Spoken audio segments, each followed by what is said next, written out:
刚刚结束北约峰会行程的日本首相岸田文雄，当地时间12号到访柏林，并与德国总理舒尔茨举行会谈。日德双方重点讨论了防务领域合作。日本近年来不断强化和包括德国在内的北约国家的军事合作，为北约染指亚太提供助力。这一系列举动将如何影响亚太局势呢？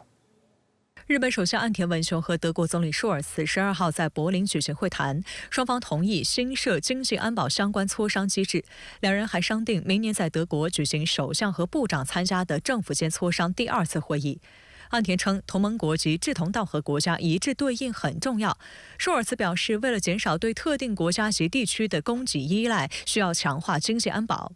岸田当天还在德国商报撰文表示，期待两国在经济关系多样化等将风险控制到最低限度的举措上加强合作。事实上，日德此时宣布对华意图明显的经济安全合作，也与自身经贸发展趋势背道而驰。中国已经连续8年成为德国的最大贸易伙伴，而中国日本商会10号在北京发布的《中国经济与日本企业2024白皮书》也显示，中国是日本最大贸易伙伴、第2大出口对象国和最大进口来源国。 截至去年5月，日企累计在华投资设立企业超过5.5万家，实际在华投资超过1300亿美元，是中国第2大投资来源国。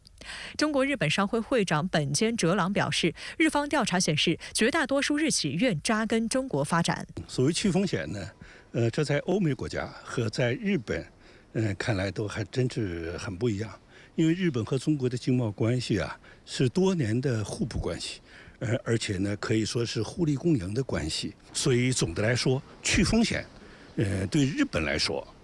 不管他怎么说，从实际层面来讲，应该说是一个伪命题。 岸田和舒尔茨在会谈中还同意早日举行第3次外长和防长2+2磋商，并对预定于今年夏季的德国空军战机和海军护卫舰访日，以及日本海上自卫队的训练舰队停靠德国表示欢迎。鉴于日本自卫队与德国军队的物资劳务相互提供协定已于12号生效，双方就推进防卫合作达成一致。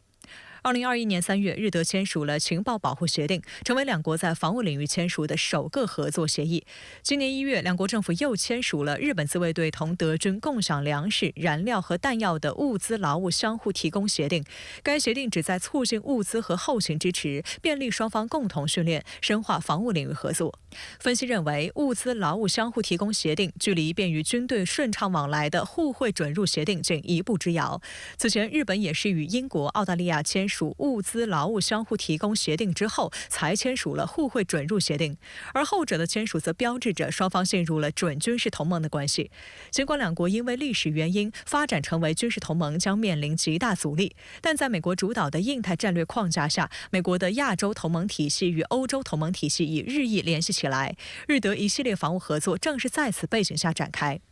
中国国际问题研究院世界经济与发展研究所研究员姜月春对深圳卫视记者表示，日德在军事安全领域的合作无疑会给亚太安全与稳定埋下隐患，但两国的出发点并不一致。日本在安全领域将中国视作威胁，使得他的对华政策有了新的调整和定位，所以他希望未来通过拉拢更多伙伴来压制中国。而德国并非亚太国家，他对亚太施加影响力可能仅仅只是为了刷存在。就是说，欧洲国家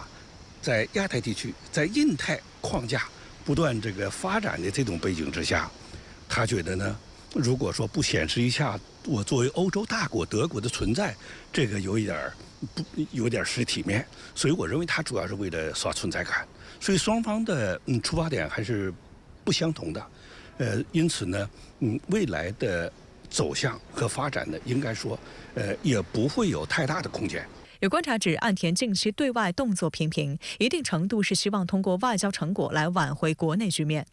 外界注意到，就在岸田出访期间，日本自卫队涉及不当处理机密、职权骚扰、骗取4300万日元潜水津贴等丑闻持续扩大。日本防卫省12号宣布对218人进行纪律处分，其中受处分最高的是海上自卫队幕僚长酒井良辞职。此外，作为防卫省事务方面一把手的事务次官增田和夫，作为自卫队武官最高领导的统合幕僚长吉田圭秀、陆上幕僚长和航空幕僚长、情报总部长这5名最高干部受到依照内部规定的训诫。岸田当地时间11号在美国向媒体表示，对给国民造成担忧致歉。防卫大臣穆元忍则自愿退还1个月薪金。他12号在内阁会议后的记者会上就一系列丑闻致歉。关注欧洲杯，北京时间今天凌晨，西班牙队在欧洲杯决赛当中以2比1击败英格兰队，以7战全胜的战绩成功捧起2024年欧洲杯。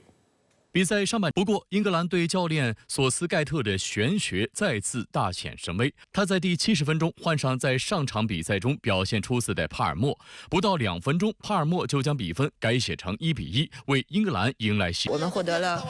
欧洲杯的冠军，我感到非常的自豪。我每天都比以前更加的自豪，我感到深深的感激，感谢国家对我们的支持。我做到了我自己的职责，我进了一个球，我非常。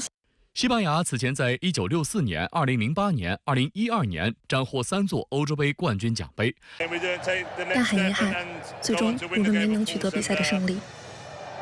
我们希望能够创造历史，进入决赛是很难的事情。是能够留在德国过生日。我的生日在决赛的前一天。值得一提的是，亚马尔还在比赛训练之余通过了西班牙的中考。亚马尔的父亲是摩洛哥人，母亲来自赤道几内亚。他从小就在著名的拉玛西亚青训营训练，并先后效力于巴萨 U16 队、U19 队。日前，亚马尔的父亲晒出了儿子6个月时的一组照片，是球星梅西帮他洗澡。这组照片拍摄于2007年12月，当时梅西效力的巴萨俱乐部和当地媒体合作拍摄了一组照片，用作慈善日历，所获资金全部捐献给慈善团体。类似活动拍摄过很多当地球员与小孩的合影，但当时谁也想不到，10多年之后